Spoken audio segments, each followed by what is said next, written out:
Hello and welcome everyone to Dynamic Grandparenting, a fairly new series that AARP Virginia is kicking off with the hope of recognizing the bonds between grandparents and grandchildren. It's very encouraging to see a strong turnout here today. This is our second segment of Dynamic Grandparenting, and our hope is to have one of these sessions per month. And we invite you to come back and be a part of any and all that makes sense to you. You might ask, why is AARP focusing on the topic of grandparenting? Well, it does tie in with AARP's mission, which is to empower people to choose how they live as they age. My name is Brian Jacks. I'm an Associate State Director with AARP Virginia. My role is around the areas of outreach, community outreach, and education. And one of the key things that AARP has taken on of late, an issue that we care very much about, is brain health. And maintaining a healthy brain is extremely important, allowing people to choose how they live as they age. You might know that living purposefully and being socially connected ties into maintaining a strong and healthy brain as we get older. The Global Council on Brain Health, has a number of recommendations that are designed to help people maintain strong and healthy brains. And just as I read these over, a few focusing on meaningful social engagement, you can see that there can be a strong tie to family connection and social interaction within one's family. Let me just read a couple off the list. As individuals get older, to optimize and promote social engagement by trying to keep a circle of friends, families, or neighbors with whom you can exchange ideas, thoughts, concerns, and practical matters, and who can also help or encourage you. Try to have at least one trustworthy and reliable confidant to communicate with routinely, someone you feel you can trust and you can count on. Another recommendation from the Global Council on Brain Health: try to speak regularly, for instance, monthly, with relatives, friends, and or neighbors. Communicate in person or by phone, email, or other means. And here, maintain social connections with people of different ages, including younger people. Keep in touch with grandchildren, possibly volunteer at a local school. Offer to teach a younger person skills that you may already have, such as cooking, organizing an event, assembling furniture, saving for the future, investing in the stock market, those types of things. It's great, as we have begun the webinar today, asking individuals to share holiday memories, as that's our focus, making meaningful holiday memories with grandchildren, that several of them involve those types of hobbies or activities. I'm reading here Christmas caroling, making cookies, singing, making music, enjoying family traditions together. And that is exactly what we were hoping to hear as we talk about a diversity of holiday traditions and ways to make those memorable. I'm excited to share that we have a special guest with us today, Isabel Tom. Let me just introduce her briefly, and then we'll share some of the insight that she has on this topic. She's a mom, a wife, a daughter, and a retired granddaughter. She's also the author of The Value of Wrinkles, a young perspective on how loving the old will change your life. She has been featured on ABC Channel 7's Good Morning Washington and numerous radio shows and podcasts, such as Building Relationships with Dr. Gary Chapman and AARP's Take On Today. Isabel grew up in a multi-generational household and took part in caring for her paternal grandparents, Mama and Yi Yi, who lived to 98 and 102. Professionally, she's served in the senior living and hospice care field. Isabel holds a Master of Public Health from the University of Maryland. Isabel, thank you for being with us here today. Hi, Brian. I am so glad to be here. Well, I know that you have a number of personal stories to share as well as insights that will benefit all who are participating on today's call. Are you seeing it, the chat box and all the unique things that are popping up in terms of ornaments and making melody and family traditions?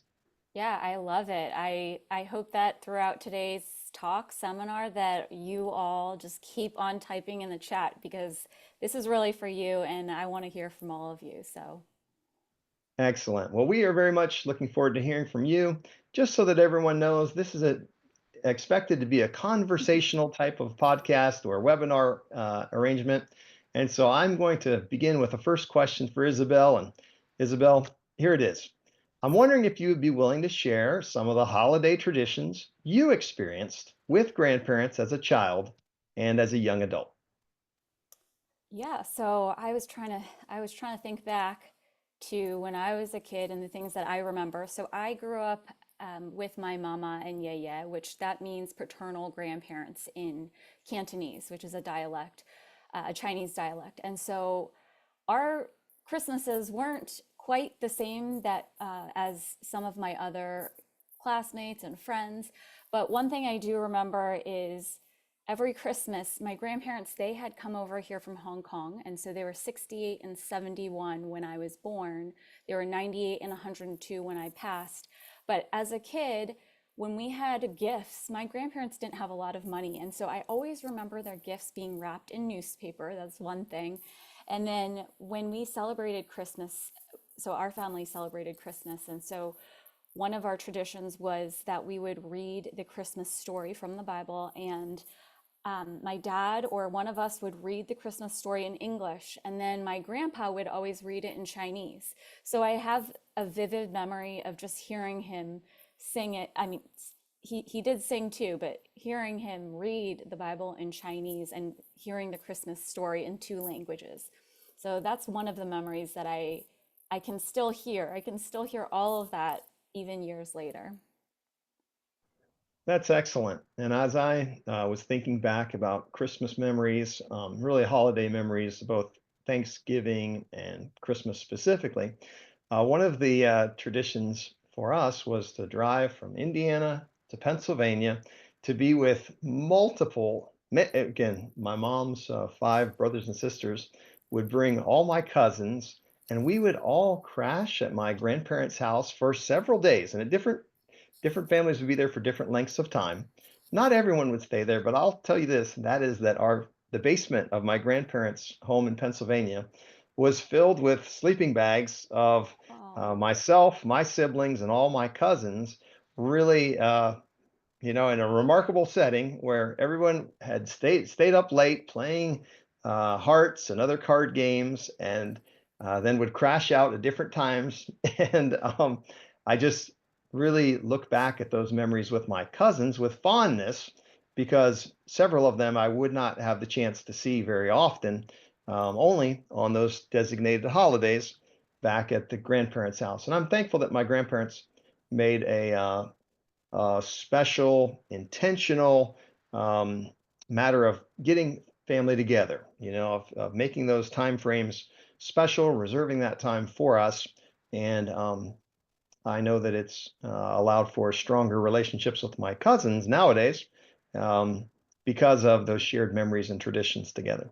yeah. I actually was thinking, I remember as a kid from the grandchild side wrapping gifts, and I'm the youngest in my family, so I remember wrapping gifts for my grandparents and everybody else in my family. And what I would literally do is pick up things around the house and wrap it. So I don't know of all the grandparents out there today, how many of you have gotten interesting gifts from grandchildren who just wrap things up.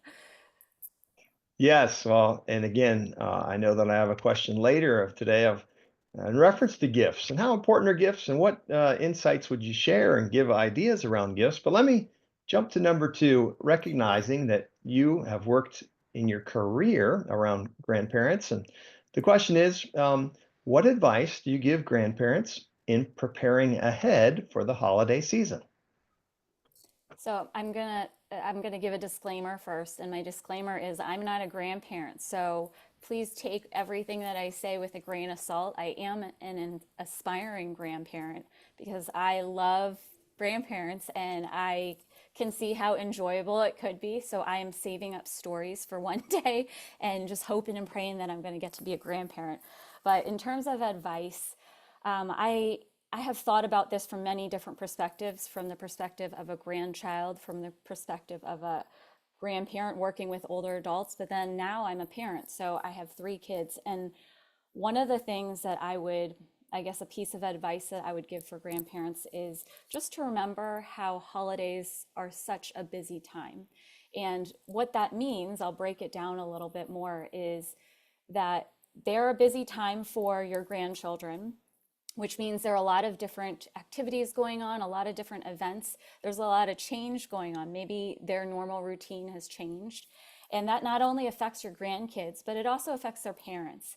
And so when you get together with, your adult children or grandchildren and family, I think there's a lot of expectation for it to be a really, really great time. And my hope that it is, but just to remember to give, I would say, especially your adult children, grace because there are concerts that are going on. My daughter has a concert going on this week that I have to make sure that she has all the clothes that she needs to wear, and I need to get her on time somewhere. There are gifts that we have to get for teachers and parties. And I have three kids, so I'm getting emails from all over about all the different things going on. And my heart is really that when we spend time with my mom and my mother-in-law, who they're the grandparents who are still living, I want it to be a special time. But sometimes my brain is so overwhelmed, and especially during this time of year when there's just so much going on, that when, maybe we may be short-tempered, maybe we may be, as a parents, more sleep deprived. And so we may not be able to be as organized or together as we'd hoped to be.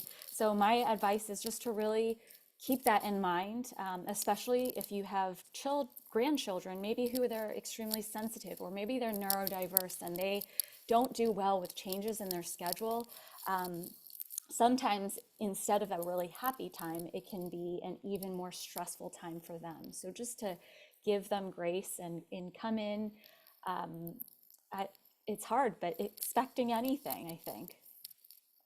Well, I appreciate you saying that and pointing out that idea that even just the end of the year involves a lot of rigmarole and change and dynamic of what's to come. And I think what you're saying in part is it can be a blessing to serve as an oasis if, again, every grandparent and family relationship is a little different and housing is different. But if one can provide an oasis of sorts during these special times to say, hey, whether everyone can come or just the grandchildren for a time or to take a little bit of pressure off things, I think that one of the hopes is that grandparents can serve to um, involve reflection and a sense of getting away from the norm and the rat race, if you will. And I'm thankful that oftentimes holidays allow us that bit of downtime and rest that enables us to gear up for what's next, what's to come. In this case, let's say 2025. And Absolutely. I appreciate you mentioning that component of how busy and active lives are these days.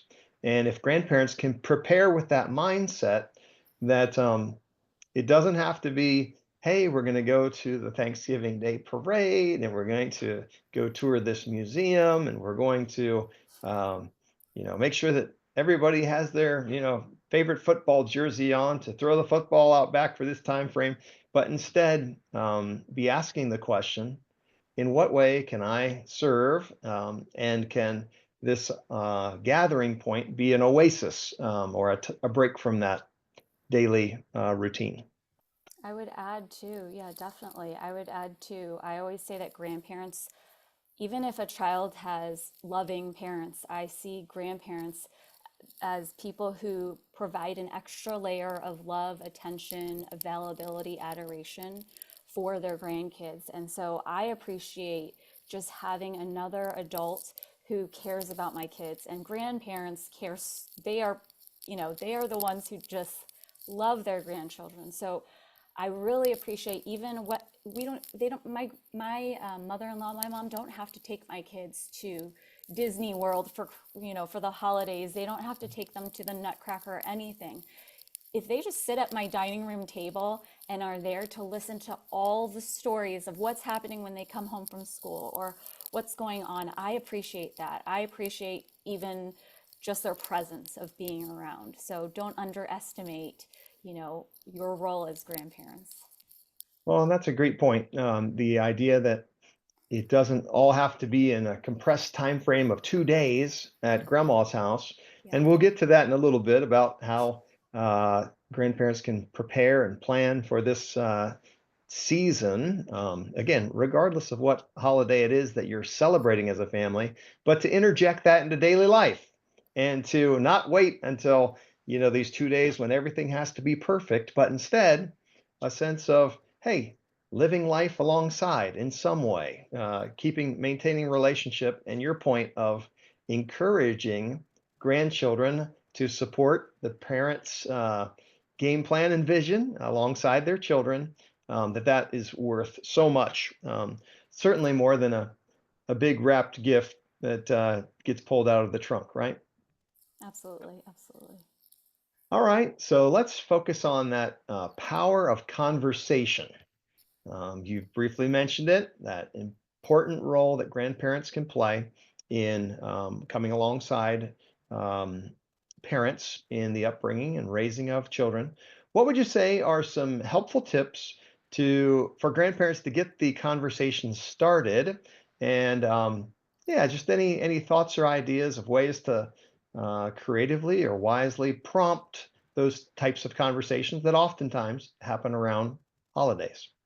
Sure, absolutely. So I would actually love to hear if you type it in the chat what topics that your grandkids love to talk about that you've noticed. Maybe I don't know your grandchildren, but I would love to hear the different types of things that they love to talk about.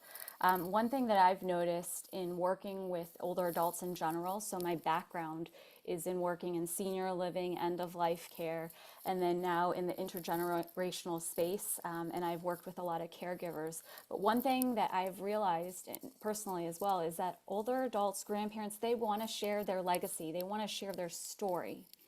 And they have so much to share. You all have just a full life of adventures and experiences that really are worth sharing and passing it down to the next generation, right?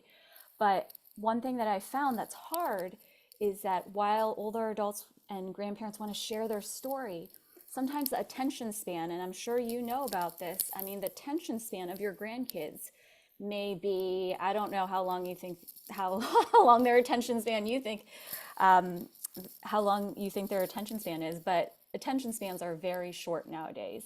And I see Darby said, the very best memories I have with all of my grandparents and great grandparents are family stories being told around the dinner table. Now, that's one thing I want to point out. When you tell stories, stories are the best way to be able to pass down something. So anytime my mom shares a story, I start listening because I start hearing different things that my mom mentions that she didn't tell me before. So stories are great. And I would say when you share a story, to share I say the juicy details, the details that maybe you think are unimportant, but that kids really want to hear. My daughter is interested in fashion. So, yes, you can tell a story about how, my mom can tell a story about how she came over here from Hong Kong over to the US. But one thing that my daughter might be interested in is hearing about what she was wearing that day. And you might not think that that'd be something important to share.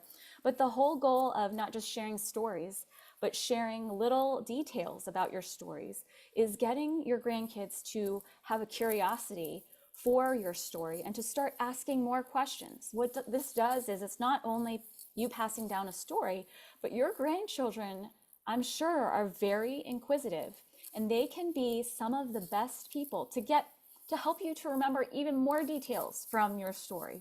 So you may have forgotten what you wore that day. And then once you remember what you wore, then you might remember, oh, my mom is the one who made that for me. And so you can start providing an even more interesting story, a true story for your grandkids to hear. So I see that Karen said my grandchildren have hobbies like art, music, games, and sports. Yes. So knowing what they're interested in, I think, is so very important. One of the things that I found is that, both grandparents and grandkids like talking about different things. Am I right? So, over about 2 summers ago, I came up with this concept, the grandkid investigator concept. And basically, I created missions for kids to do with their grandparents. And the whole idea is we had different missions like Operation IT, which had to do with technology, or Operation Marshmallow, which had to do with food, or Operation Time Travel, which had to do with going back in time and figuring out what your grandparents used to play with, what their home was like, what their was their childhood home. Did they have to share a room with somebody?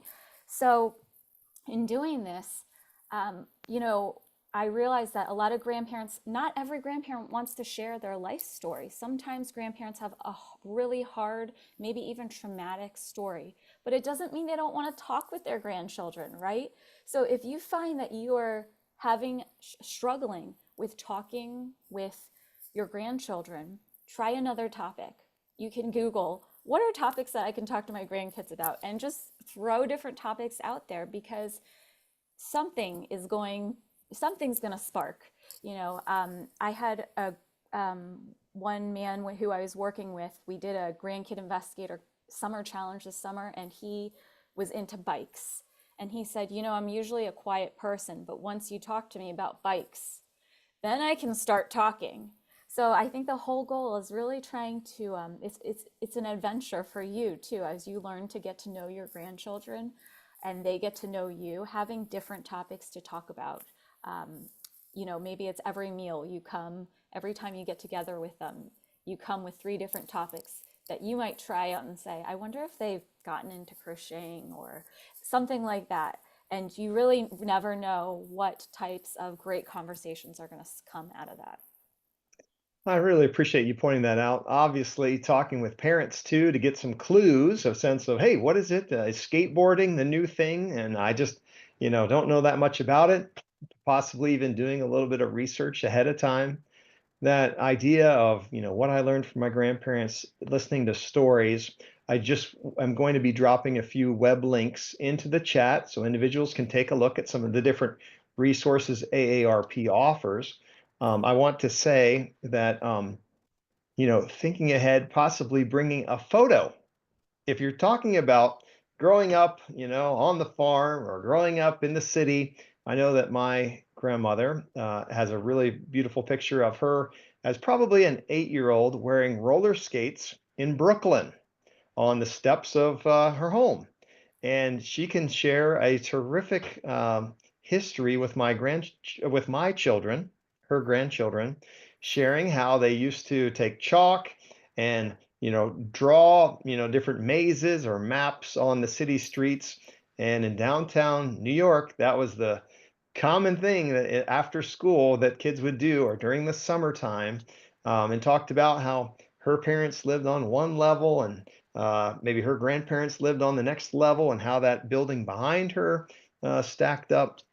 And so, as we're thinking about preparing to make holiday memories and make that a memorable time frame, the idea of bringing a few things along with you to say, hey, does anyone know what this object is? And any ideas what this could be used for? Prior to cell phones and technology, there are a lot of things that kids these days aren't that familiar with. And so, sparking curiosity, showcasing different time periods and how family values and traditions worked at that time. I know that our children have worked hard to help neighbors and individuals capture some of those stories on film. to actually record them. One of our neighbors here, we live in a rural part of Virginia, central Virginia, and one of the neighbors who's now about 80 years old shares how, as children, they used to save her father's cigarette packages that had foil on them, such that during the holiday season, they would make ornaments with her mother to put on the tree that were made out of that foil. Again, showcasing the values of being thrifty and frugal and being creative, and at the same time, making special memories year after year. So that idea of bringing some, object lessons of here's this or any idea what that is to start the ball rolling and ask good questions, I think is incumbent upon us as grandparents. And I am saying us because just this year, 2024, I'm thankful to announce that my oldest son has had a daughter, so I now have a granddaughter, and so that's a component of the reason why I've begun these dynamic grandparenting webinars. And I'm trying to learn and grow from those of you who are sharing in the chat even now. Thank you for the congratulations. And from you, Isabel, as you're sharing life perspective and also from the professional side, what you've seen work well. I wanted to add something too as you were talking, and I think it was Sheila who said how to cook or bake something. So it made me think about the five love languages. I don't know how many of you have heard of the five love languages, but it basically is this concept that we experience and express love differently. And I think recognizing how your grandkids experience love is really helpful. So the five different love languages are, and Brian, you can help me if I forget, you might know. So Sure. physical touch, I think receiving gifts, acts of service, Words of quality encouragement. time, and words of encouragement. And then I would add, because Sheila, this is what Sheila, you made me remember, I like to add food because I think food is a really powerful love language for some kids. And I know my son, you give him food and it's like his friend. So I think really recognizing that each child, some kids like to talk about a lot, some don't, some love gifts, and you just give them, I don't know, something that you got on a trip that you went to and you Yeah. wrap it up and they are so happy. Just being able to figure that out can really open the door to a lot of great conversation. I appreciate you bringing that up. I wasn't thinking about that at all coming into the session today, but you're right. Oftentimes, you can incorporate more than one of those love languages as you're, for instance, making cookies. You got quality time, and at the end, what comes out of the oven? A gift, right? That we all can enjoy together, and obviously, words of encouragement along the way, or physical touch as you're kneading the dough together, making bread or cookies in preparation for the special event that night. Um, can we shift to gifts a little bit? Just a sense of Sure. what role you feel that gifts play in terms of connection, a sense of showcasing love, and any thoughts about how grandparents can, again, prepare to wisely be involved in gift giving, regardless of what the holiday is. Yeah, I think gifts is a big topic for grandparents and adult children and for the grandkids. The grandkids want as many gifts as they can get. I'm just going to say that. So if you give them a choice, they will get as many gifts as they can. Um, I think it's really important to talk to the adult children to see Yes. what their thoughts are. Um, because your adult children may be really working hard to try to teach, let's say, their children simplicity or something like that. And while giving gifts, I think probably as a grandparent is probably just one of the most fun things to do. You see something and you're like, oh, my granddaughter will love that. My grandson will like that. Um, I think, yeah, it's important to talk to the adult child. And then also really trying to really get to know your grandchild better so that the gift means something more. And I will say, for example, quality time, taking your grandchild out to eat somewhere or taking them to a show or, that may be something that you do with quality time. Some grandkids, we were talking about physical touch. Some of them just really want like lots of hugs, and they want to watch a movie with you and just cuddle next to you or something like that. So I think that's what I'm thinking about right now. I feel like I have many other thoughts about this, but I think it really depends on also the traditions that each family has had in terms of how they have celebrated a holiday. So if, let's say, your daughter-in-law always celebrated with tons of gifts, then that may be a way understanding how her family used to celebrate will help you understand, maybe your adult child's the way that they may want to celebrate. So I think conversation is always important. And I think also, you know, kind of expect that it may take time to learn what what works. Because especially if you're, let's say you have newlyweds and they just had a baby and you're buying a gift, maybe the first year you're not going to get it right in terms of understanding what works with your adult children and grandchildren. But I think that's what relationship is. Relationship takes time. And so, for example, in my family, my mother-in-law loves getting gifts for my kids. And so what we've figured out is for their birthdays, what we do is we have breakfast together and then we go and she lets them choose a gift. And that way they get time together and they also get to walk around and she gets to hear from them the types of things that her grandchildren like. So she learns more about them. She sees them say, oh, I like that Lego, or I like this toy, or I played that game before. And it's a chance just for time together. That's excellent. And as we are thinking about acts of service, you're pointing out, hey, that's primarily looked at of how can I be serving someone else to showcase that I love them and again increase the depth of our relationship. Um, I want to put out there or get some feedback and thoughts about um, acts of service together for others, a sense of giving back. But before I ask you to elaborate on that a little bit, volunteering together with a grandchild, for instance, and giving some ideas, I just want to again encourage folks. The chat is really blowing up, which is wonderful. I would encourage you to drop things in there. I'll throw out another kind of get to know you question.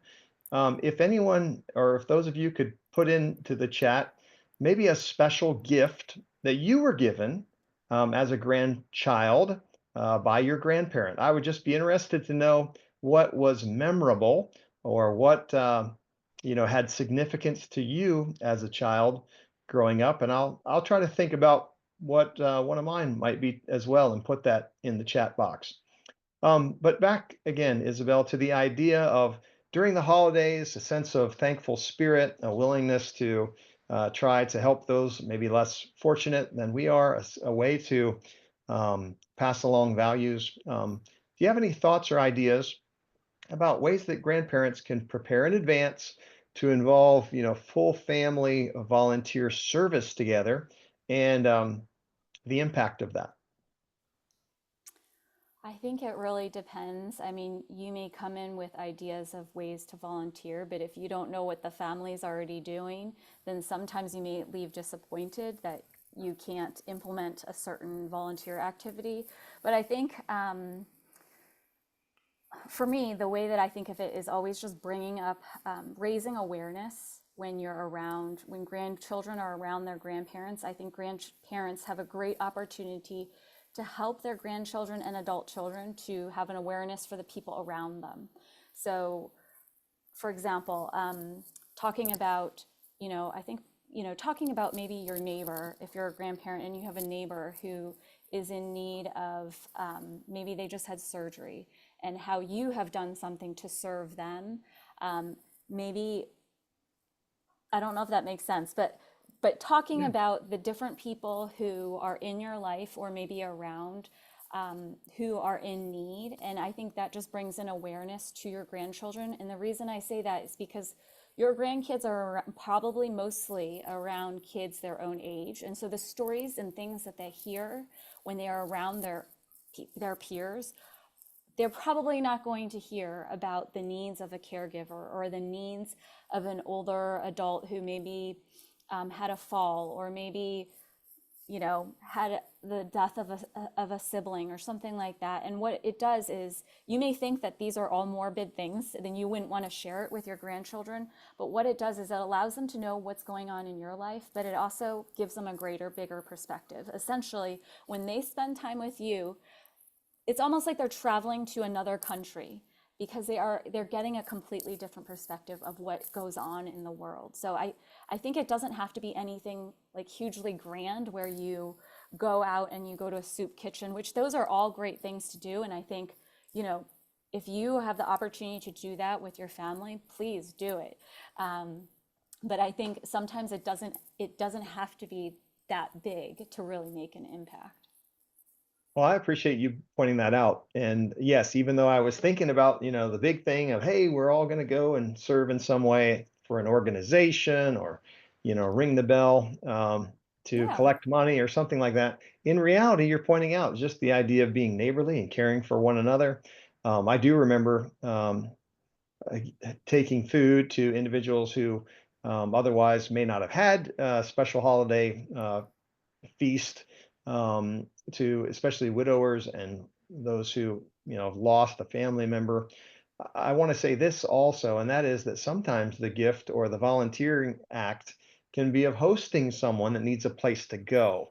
And as I think about our family, we oftentimes are thinking, hey, who might be lonely or not have the connection point, again, for whatever different reason, and inviting them into the home, being a part of our Thanksgiving meal, for instance, with the idea, hey, we're all going to be serving.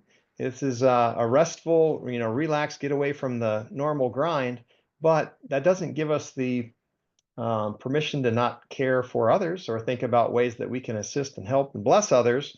So oftentimes bringing someone into the home, even for just, a short period of time over the meal, but each of the kids or grandchildren would see that as, hey, I have a special role to play in welcoming, being hospitable. Um, Again, sharing conversation around the table. And so I appreciate you bringing up that point that it doesn't have to be, we all go help the hurricane victims as a family over the holiday time period, but a sense of what can we do here and now that really makes a difference and focuses on that togetherness. I think if you're going to also do a service project or something, one of the great ways to engage your grandchild is to say, I need your help. If they don't think that they're needed, then they're probably going to say, well, I don't need to go to that. But if you say, I need your help or I need a partner to do this project, I need you to come, then it's almost like a sense of obligation, but Yeah. it's not bad. Don't feel guilty for getting your grandchildren into those types of things. You are giving them a great experience. Absolutely. Yes, thank you. I love what I'm seeing here in the chat of, grandparents making blankets and slippers and being, remembering the stories of grandparents that have been shared. I encourage you to drop more information into the chat if you would like, and we want to make sure that we're answering any and all questions posed in the Q&A. This is your chance to ask an expert and to, again, share ideas or thoughts that you have. What do you think? Let me just ask it very broadly and in relation to the topic. What are some ways that you are preparing as grandparents to make this holiday time frame special? What have you done in the past? What have you seen works well? Let's share ideas together, and the easiest and most orderly way to do that is through the chat. I love this. My paternal grandmother taught me to crochet, and I still do regularly. Yeah. Again, that idea of perhaps helping one of your grandchildren learn a new skill that then they can use and use that to bless others. What a great transfer of knowledge and, again, joy interacting together. When I it want comes to, oh, go ahead, Oh, please, Isabel. no, I was just going to add in we didn't mention letters, and I want to mention writing letters because my kids will check the mail hoping they get a letter.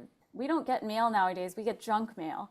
And so I even look forward to a letter. So I think anytime you write them mail, that is a really great way to get their attention because there's nobody else writing them. Everything else comes via email or social media, you know. So I think, if you're going to see them, then maybe writing them a letter and say, even if it was a one-liner that said, "I cannot wait to see you, Grandma." You know, I think buying stamps, maybe giving them a pack of stamps and making that a really fun thing. Just mail is something that I have seen that gets kids to light up. So I don't know if Well, any of that you have experiences like that.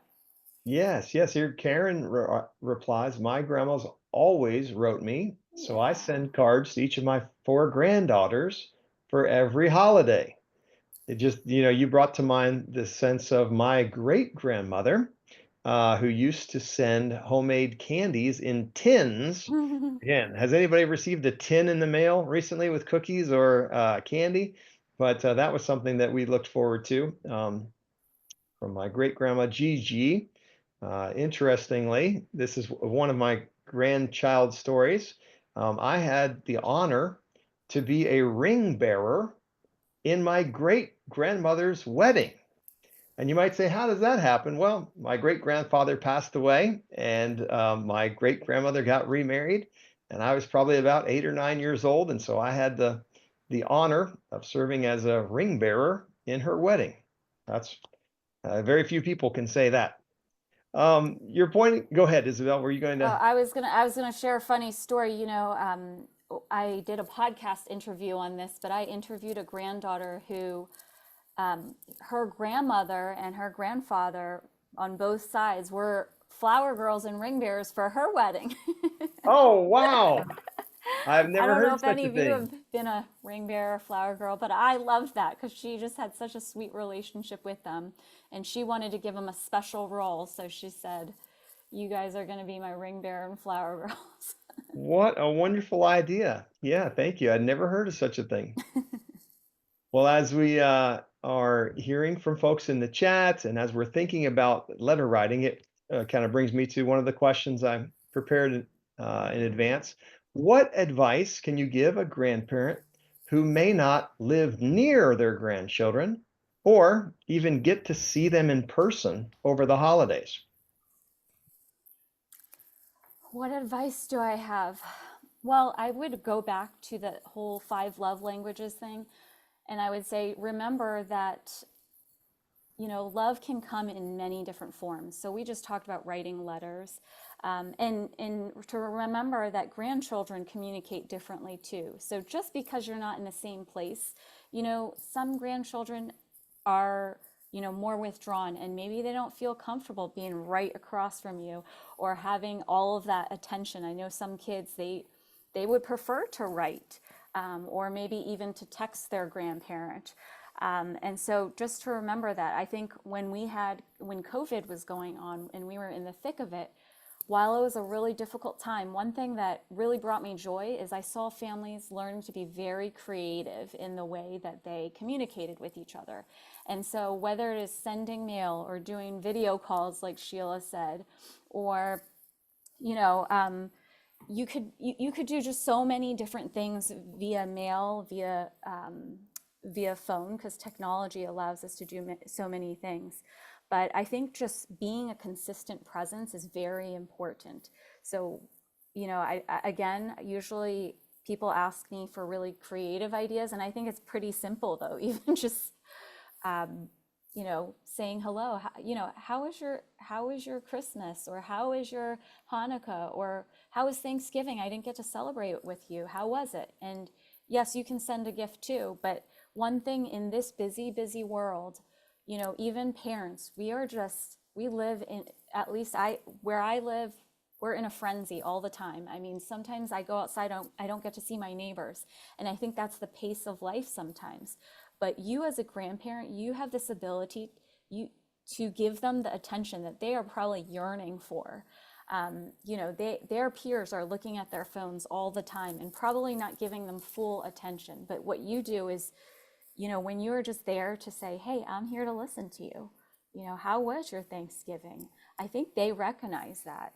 And so I would say just being, whether it is through in person or long distance. I think there are so many ways that you can just be a stable presence for them. I think that's excellent, and I really appreciate it. Thank you for your perspectives, what you've seen, and also what you've lived. I really am thankful for those that are putting a few questions into the Q&A.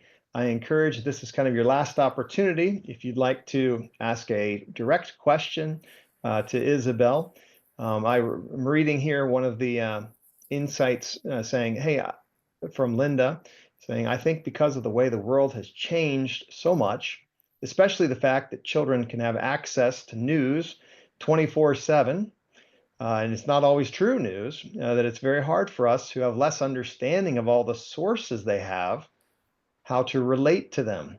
So that idea of grandparents relating to their grandchildren and getting a sense of, it's even a different language and the jargon.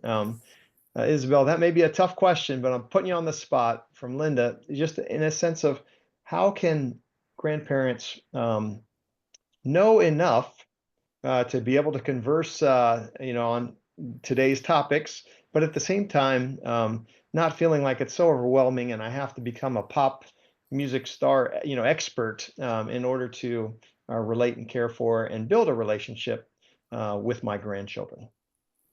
Yeah, thank you, Linda, for that question or comment. I don't think there's any way to keep up with everything.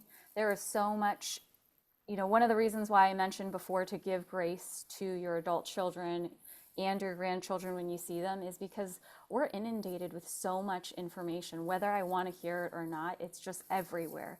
And so I think, there's a way for you as a grandparent to maybe you don't even agree with the things that your grandchildren are engaged in or the things that they like, but there's a way for you still to show that you care about them. And I think, again, it is through listening. So you don't have to agree with them, but just listening and giving them a place to share all the things that they perhaps are interested in. And, you can ask them, I've never heard of that before. Can you tell me more about that? And coming with a non-judgmental heart and just being there as somebody just to listen. And if you think about counselors, that's what counselors do. The reason why we find people go to counselors is because they are a safe space. They are really just listening to you and reflecting back what you're sharing with them. And I think as grandparents can do that. And I think because you have this long-term perspective, you actually are able to give them a lot more grace than maybe their parents are able to give them. Their parents probably may come back very quickly saying, that's a horrible idea. Why are you even doing that? But you having, having lived your years, you have the wisdom to be able to know that, okay, she's going through a phase, or this is just something that she's hearing about at school, or he's hearing about at school, and being able to just listen, I think is so powerful.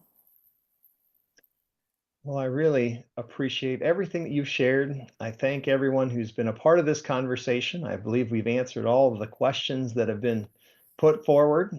And I know that everyone's looking forward as to what's to come, even as we begin 2025, and that the relationship between grandparents and grandchildren is one that's important uh, to, to those of us that have the opportunity or those that are going to be stepping into that role in the future. A few just highlights or to recap the idea of maintaining strong conversations and making a point for those talk times.